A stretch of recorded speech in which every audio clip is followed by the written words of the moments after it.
On this week's episode, I'm joined by Miguel Silvestre. Miguel is a history buff, the ex-deputy mayor of Obidos and the current executive director of Obidos Technology Park. We discuss, amongst other things, the amazing history of this region and how Portugal combines the old and the new. Welcome to another episode of Portugal, The Simple Life. I'm really excited to be joined here by Miguel Silvestre. Miguel is if I'm saying the name correctly. Perfect. Okay, Silvestre. Almost perfect. Miguel, thank you so much for joining us. How are you? I'm okay. Thank you for the invitation. I hope that it would be a nice conversation and I could somehow tell you something interesting about Portugal and about our projects. Wonderful. Thank you. You are sitting in the technology center in Obidos. Tell us a little bit about you. Okay, so my name is Miguel Silvestre, as you mentioned. I'm 43 years old. I'm from Alcobaça, very near from Obidos. I've been working here almost 10 years ago in Obidos. I started working in projects in the cultural sector, in museums, galleries, also in other projects about historical reenactment. So I've been doing a lot of different things. After that, I was one of the responsibles of the creative economy project and strategy for Obidos. We made a huge investment in that strategy almost 10 years ago. We had several European networks connected with that subject, trying to study and understand how can a creative economy be implemented in small and low density urban areas like us, like Obidos.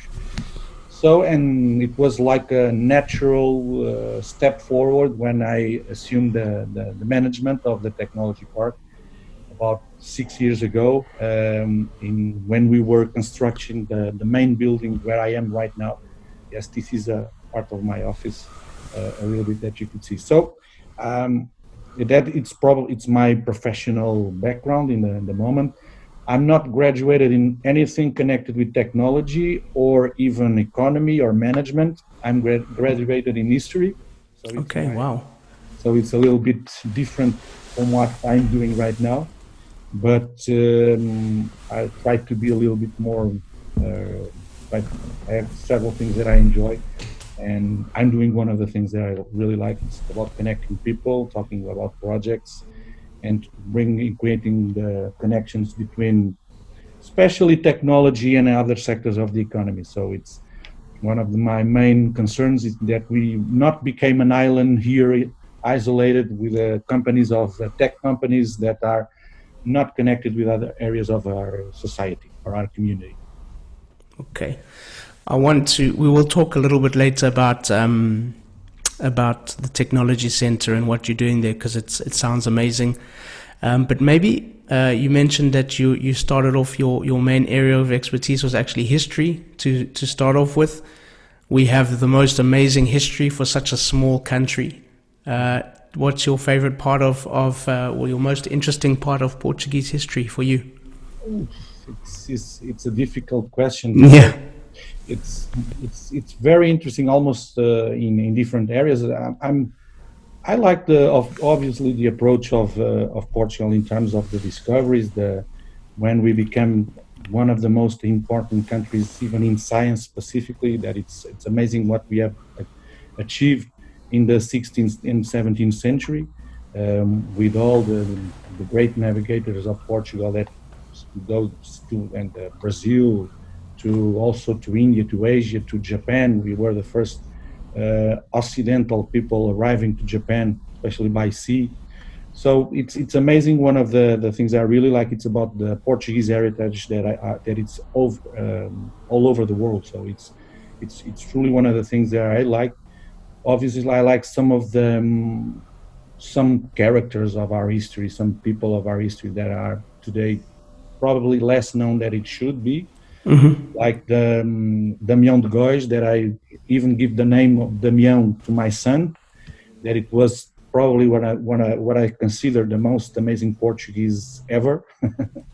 That it was a Portuguese ambassador in Belgium at the time. It was the creator of the National Archives in Portugal, and it was an intellectual. It was something that it was a citizen of the world. So I think at the time it was very, very impressive what we achieved as a country in that time. But I think all over our history, we have some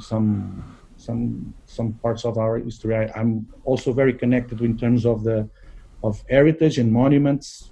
I'm from Alcobaça, the biggest monastery of the order at the time, and it was the main monastery of the Cistercians of Citeaux in France.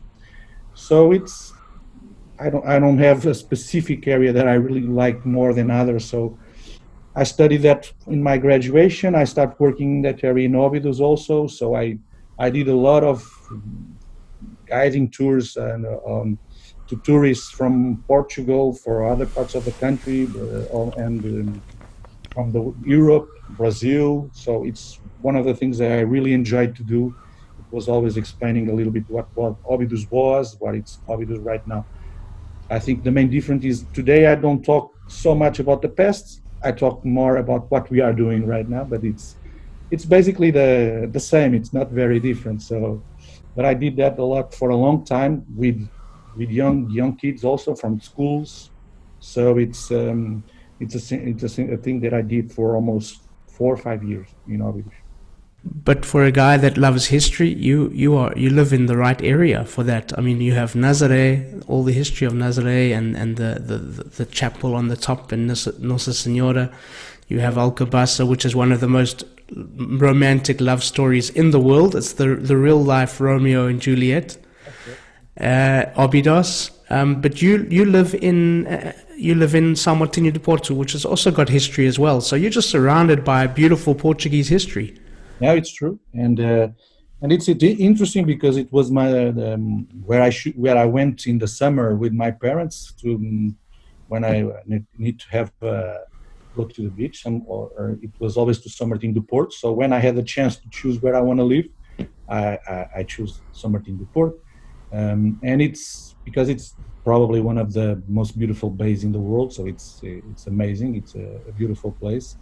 It's very quiet in the winter, a little bit more with more people during the summer, but it's not too much. It's something that I really like to have, this kind of different vibes all over the year. And yes, I think probably it's one of the connections that why I went to Easter. It was always to have this kind of surroundings, and also because I had a very good history teacher in the 7th grade. So it was the main factor because I really liked so many things that when I had to make the choice, I went for the best and the strongest experience that I had from a teacher. And it was a history teacher that I had in the 7th grade. He's an historian. He has been studying for a while the monastery of Alcobaça. Okay. And the monastery for a long time. When I started studying in the university, it was like my main goal in terms of professional. I was at the time I thought that the thing that I want to do the most, it was manage the monastery of Alcobaça. It's not anymore. I'm very far away right now from that area of. But it was at the time it was like a goal that I had in my life for a long time. So I think so. I born in Nazaré because it was there the hospital at the time in '77. So, and after that I've been working here in Obidos, and I'm remain here for the region. So it has been probably it makes sense somehow in the way my life has been developing. Wonderful. Let's jump to Obidos, because you mentioned that you did some tours. You did a bit of tours in Obidos, and Obidos, as we know, has got this beautiful, rich history. There's a lot of things that people know about Obidos, the castle, the ginger in the chocolate cups. There's many things, but what's a story or a historical fact about Obidos that maybe people are surprised to hear about, that you know, that you can share with us? For many people, they don't know that we have a Roman settlement very near from Obidos. So it's an old heritage site. So we had this Roman settlement very near, and it was probably a city because we found the forum, we found the spas at the time, also in the place. It was a fortified tower, and it was related to the coast. Some of the people that came to Obidos, they don't know that it's the shore near the sea. So we have the old lagoon. It went very near from Obidos, and today people don't have this kind of sense that it was like almost connected. There's a strong connection with the sea when we're talking about the Obidos and the way it's settled in the heritage. So I think that is probably things that people don't know. The other is the most amazing connection with the Queens of Portugal. So in Portugal, we have something that we call the House of Queens, that every lady that marries with the King of Portugal, they loaned them somehow several cities and properties that they have to manage, and with their management comes the revenues for them to have their stuff there.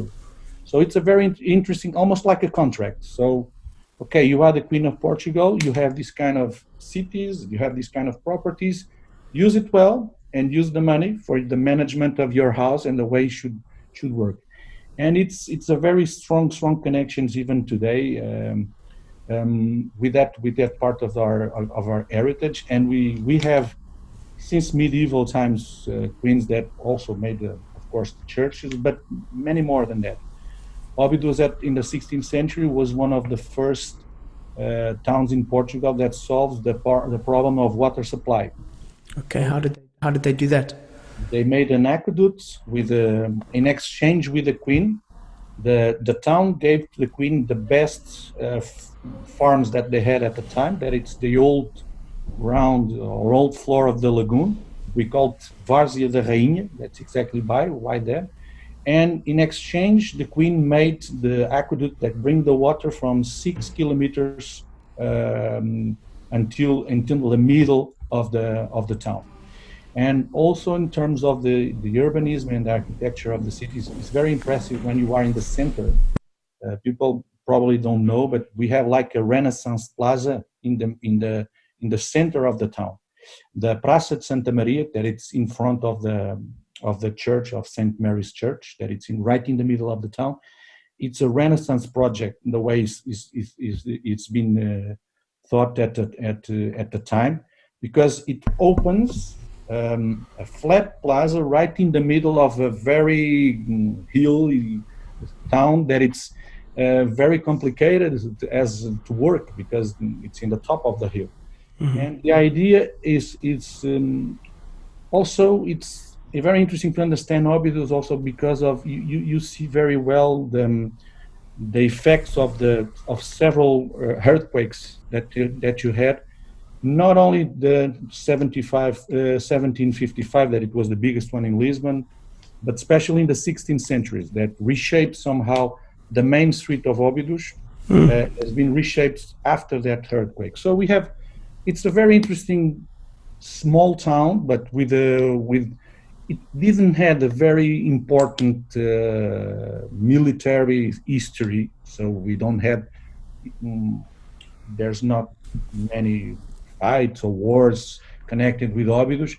It was always very interesting in these terms of as a place where the king stopped when they were traveling by the country, and especially the connection that they had with the queens of Portugal. So it's also very interesting because we have probably the most well-known Portuguese painter, a woman, that it's not very normal at the time in the end of the 17th century, having a woman that it was painting. Obidos. She has the name of Obidos in the name, Josefa Ayala Cabrera. So it was the Josefa Ayala de Obidos, and she was a very interesting painter also. And we have many references in the town of probably the most important artists that worked in Portugal for a long time. It's like in terms of the art history, it's like it's the perfect place to have a class. When you bring your students, if you are an art history historian, you have probably the first use of the white and blue tiles in the architecture in the Church of Santa Maria, and it's pretty amazing because it opens what became in the 18th century one of the, well, you have it everywhere in Brazil, all over Portugal, in other places also of the world. So we brought the tiles almost everywhere. It's something that we learn from our friends from the Muslim friends. Yeah, the Moors. Yeah, the Moors. And it's pretty amazing because of that. And at the same time, it's like a postcard town. So it's really beautiful. All the white, all the small colors that you have in the houses, and that all that inside of a castle. Well, the thing for me, I mean, since a boy, I've always loved castles, and Portugal is a good place because we have so many castles. But it's quite interesting because most of the castles we have in Portugal were there to defend ourselves against the Spanish, against the Moors, But Obidos is a castle of love, like you mentioned, and one of the things that I knew is that it was almost like a wedding gift for the new queens. I also knew that the water used to come right up to the castle, which is amazing if you think about the landscape, how far the water was there. But I need help. Where are the Roman ruins? Because I've heard about them. I've read it. I can't find them. A part of them are under the highway. Ah. So when they were discovered, I think in 95, 94, maybe in 1994 or 1995, when they start the construction of the highway, and they just found some parts of what they supposed to be a city. They call it. There are some theories that could be Ebrobritium, that it was an old Roman city that appears in some documents, but nobody really knows where it was. And for a long time, a lot of historians and archaeologists say they have different perspectives about where it should be. But we know that it was here in the west region somehow, somewhere. But and at the time when that was when the discovery happens, it has some of the things that normally are attached with the Roman cities, like the Forum. Only cities with some dimension add this kind of public equipment. And then, of course, the way in the place where it's connected, it's very near for the Rio Arnoia. So it's to the river.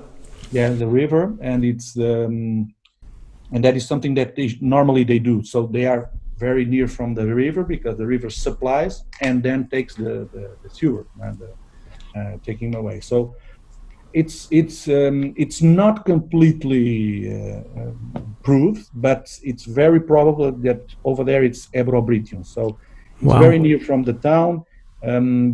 We don't have excavations for a while.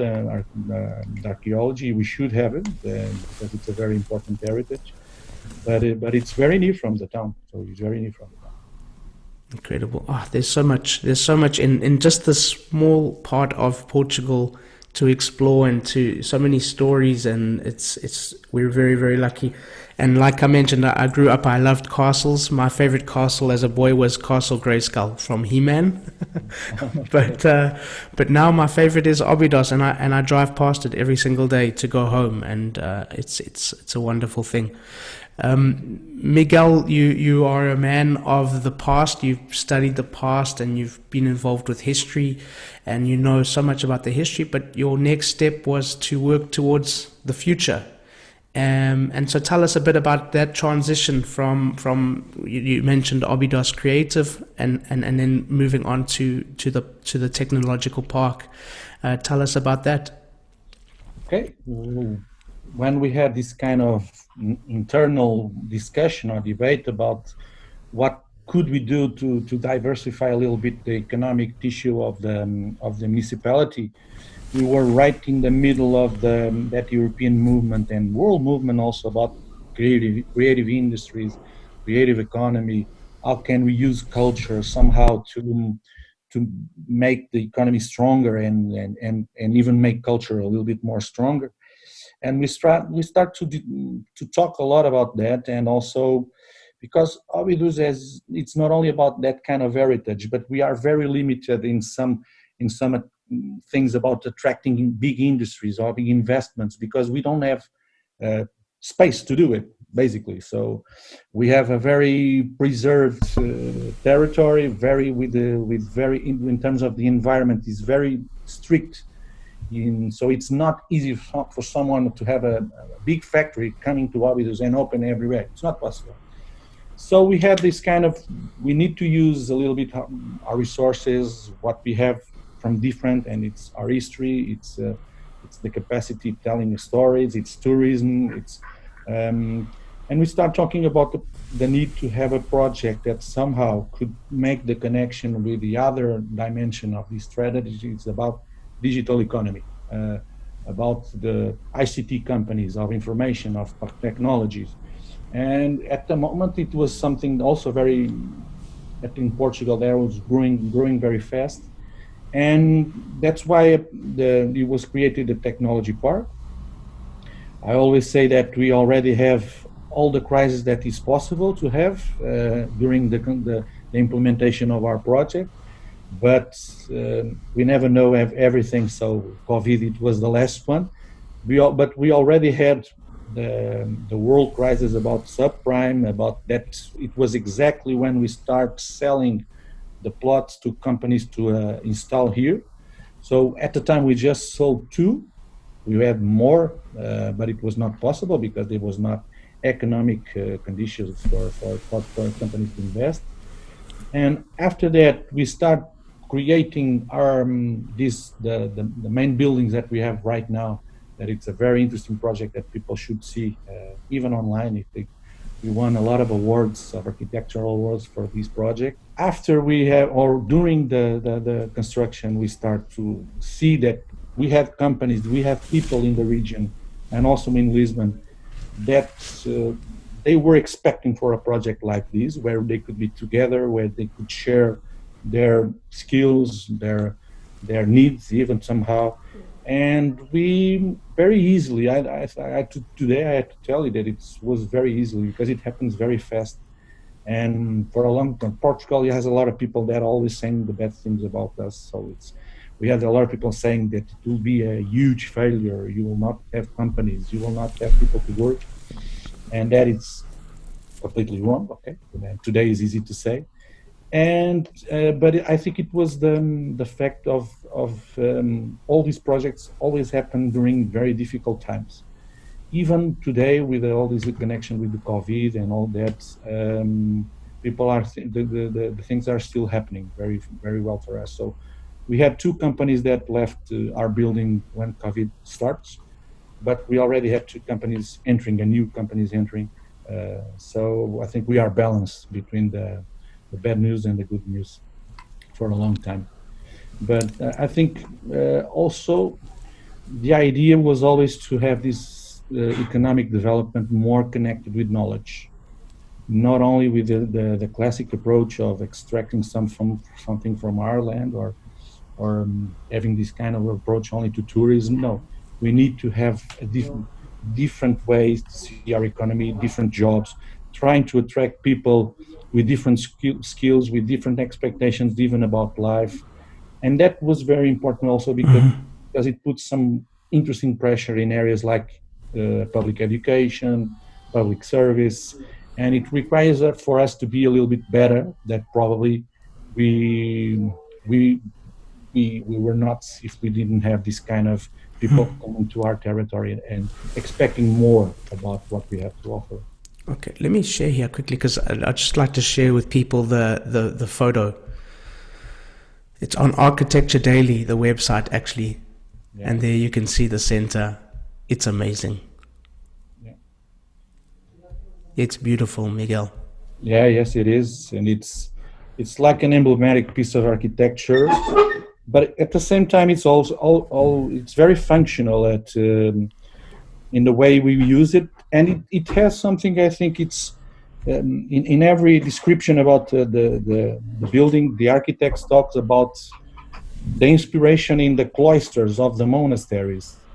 Um, this central area works like a plaza, and it works exactly like a cloister in a monastery. Amazing. It's very interesting because our first incubator was in an old convent very near from here, from the park.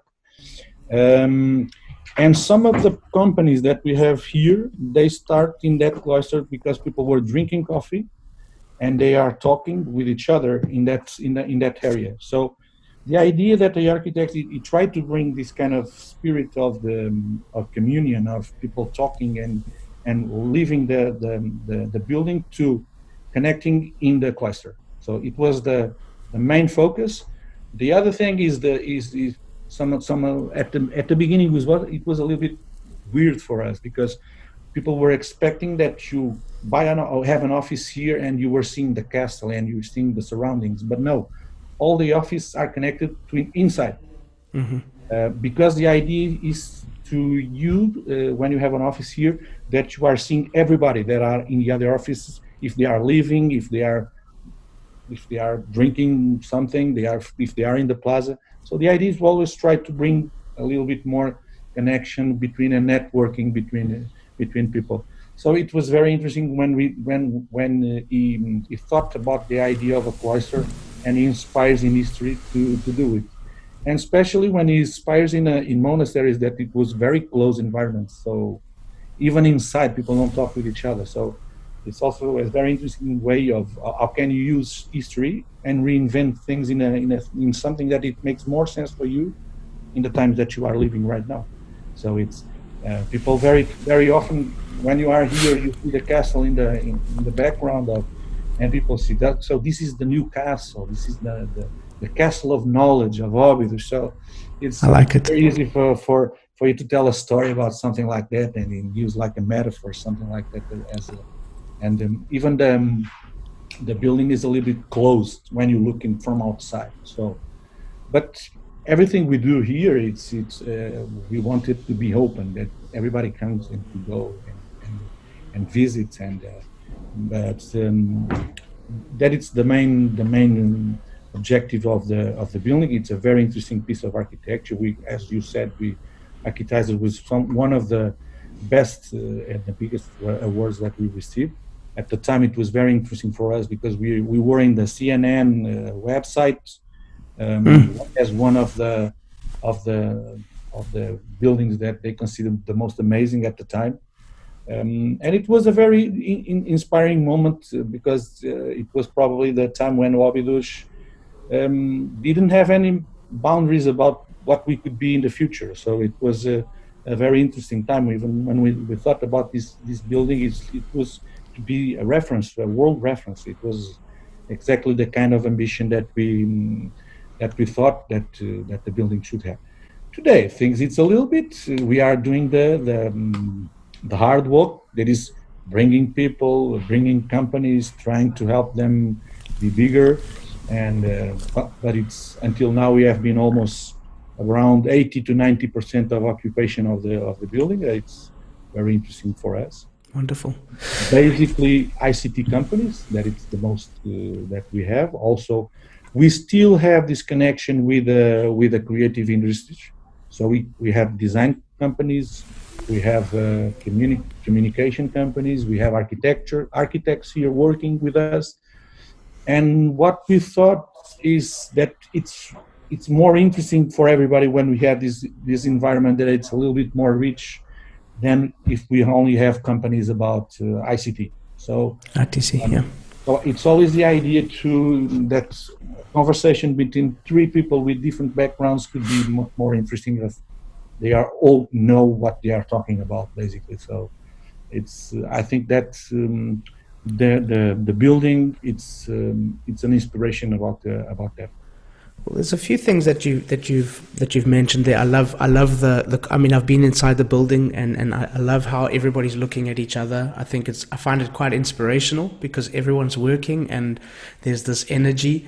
I took my cousin there and he felt exactly the same thing. But one of the things that you mentioned was that you've survived a couple of crises in the middle of with the center, and the creativity behind it, and taking a lesson from the new. And you've mentioned the community spirit.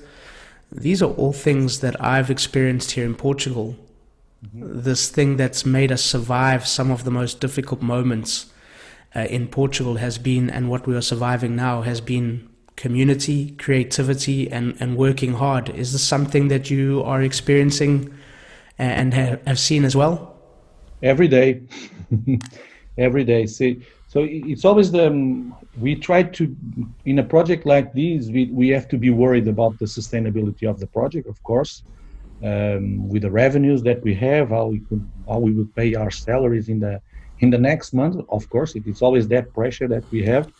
But at the same time, we have to work also to our community and have this kind of sense of future. So we have been doing some projects, especially connected to children, trying to fulfill some gaps that we have in terms of our trainings, about our schools. So that's why we have an academy that we are teaching robotics and coding to young kids from 6 to 18 years old. It will begin in January from next year. So we have it's like a 6-month program that we do here with them for 20 euros a month. So they have here this program that we are teaching them. We were also working with projects with the schools, a project that is a Belgian project called My Machine project, where basically we put kids from 6 years old designing a machine that solves a problem of their life. So you have the most amazing machine that you could imagine. And then the University of Caldas, of the ESAT, the designers, they grab the drawings from the kids and they make a technical project. Oh, brilliant. And then the professional schools of here in Caldas also, they construct the machine. And all over this process, the kids must approve the project. So you can change the concept or the idea, the main idea of the project, only because it's easier or it's nicer. It doesn't matter. In the end, the kids must say that this is my project, this is my machine. So it's connected.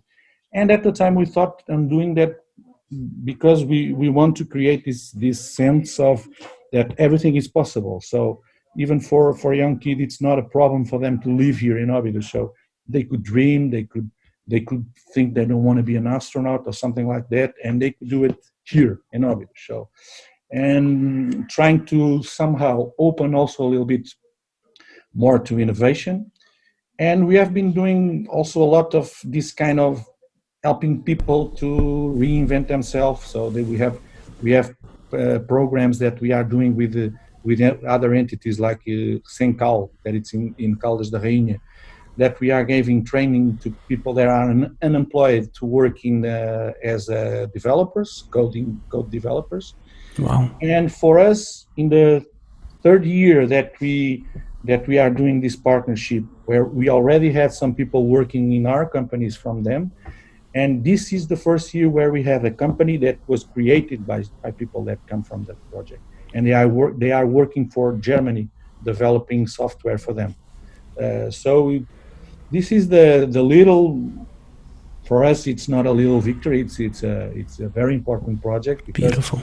It really changed the life of those people that are working because they are people that were unemployed 1 year ago. So wonderful. Without a lot of perspectives of future. And today I think that it's in the world, and especially here, what we are more focused, it's about how can we attract talent to our territory, to our communities. And you have a community that it's been growing, and people have been opening also a little bit more than it, because Portuguese, we are sometimes very friendly, but at the same time we are very closed in terms when we talk about business or something like that. So we have always, sometimes we have a little bit some mistrust, or I don't know if it's the right word, but it has been changing a lot, and people have Wonderful. In the last couple of years, I see here a huge difference there. We have companies working with each other, buying hours of service to others, and that is the spirit of a place like ours. So trying to help them to let's go to a bigger project if you are together. If you join one, two, three companies and attack a bigger project than the ones that you are or the ones that you thought that you are meant to be. So Yeah, there's something you just mentioned now with working together and that spirit of collaboration. It's something that we've spoken before on the podcast with other people in other episodes, and something that I think is quite unique and beautiful about Portugal. But there's something else, and it's come up in our conversation with your story and with what you're doing with the technology park, Miguel. Is this beautiful combination in Portugal of old. We don't forget the old. We have the history, the culture. We have values in Portugal that are still old world values that still exist today. But there's this looking to the new and how we can, and that combination and that balance of old versus new. Do you feel that in what you're doing and in the work that's happening here? yes, yes. Sometimes it depends of people. They think that we should be more focused on future. Others think that we shouldn't be or should be more focused on past. In my case, I'm in because of my background. I always understand, and when it happens, this kind of the pandemic and the COVID, I had some people saying to me, "This is the end of the technology park. People will start working in their own houses, and they will not want to work in places like this anymore." I was very confident at the time that it was not what it will happen, because I know that normally those big revolutions that are always proclaimed, it doesn't happen like that. So things are almost a little bit more stable than what we think that will be, and because we need to have this kind of social. Can you say social space? We need to talk with each other. We need to have a place where we go to drink some coffee. We need to leave our office and talk with each other. And this is something that is very cultural from Portugal. So I think we still have this kind of movements that a lot of people think that we take too long during lunchtime because we don't lunch in 20 minutes. But some of the best ideas that we had in my professional life, or even in my personal life, it was at the table, talking with people and eating, drinking some good wine. This is something that I think it's a little bit of our identity. If we should be more, of course, we should be more focused in some areas. We should be more productive. Of course, we are. But I think that Portugal, it still has some of the things that people, I think, in the future they will admire even the most. And I like a lot a country that it's Denmark. I went there, and it's pretty interesting for us to go there and see how the country works, the organization.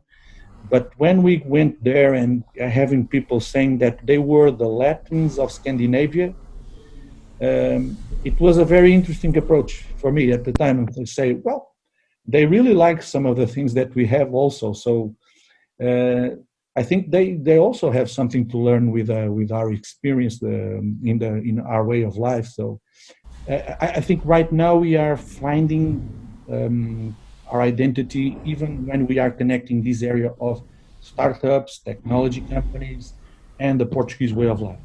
And Lisbon has been becoming an amazing hub for companies that are coming from everywhere, from Brazil, from Northern Europe, from the UK, Asia, even from Asia, to because they want a place where they could go in the end of the day and drinking a beer with someone and talking with people from different parts of the world, and it flows very naturally in Portugal, this kind of atmosphere. When you are outside of the big cities, people could be a little bit more closed, but it's just a matter of you earning their confidence and their trust, and then you have a friend for the rest of your life for sure. So it's I think Portugal has been trying to develop as a country, but at the same time, it remains very loyal to the principles that we have. So, especially, I come from, as I told you, from a very small town with people at the time with less education than us, but very strong values. So and that it is like a school that I think I hope we don't lose it in the future.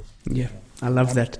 It's true, and I think that is the thing. It's like that we all have these kind of examples from our fathers, from our grandfathers, this kind of inspiration that probably they didn't talk with you about. Well, it was the Nobel Award Prize, but they will explain you that if you want to earn a Nobel Award, you should be loyal to your friends, or you should be loyal to your colleagues that work with you every day, and it doesn't make sense for you to fulfill a goal and don't be a nice person. So it's I think it's, as a country, we are a little bit focused and a little bit always worried about, am I a nice person? Am I a nice? So I think it's one of the things that I hope we don't lose it, because it's You spoke about some of the most creative ideas have come around a table.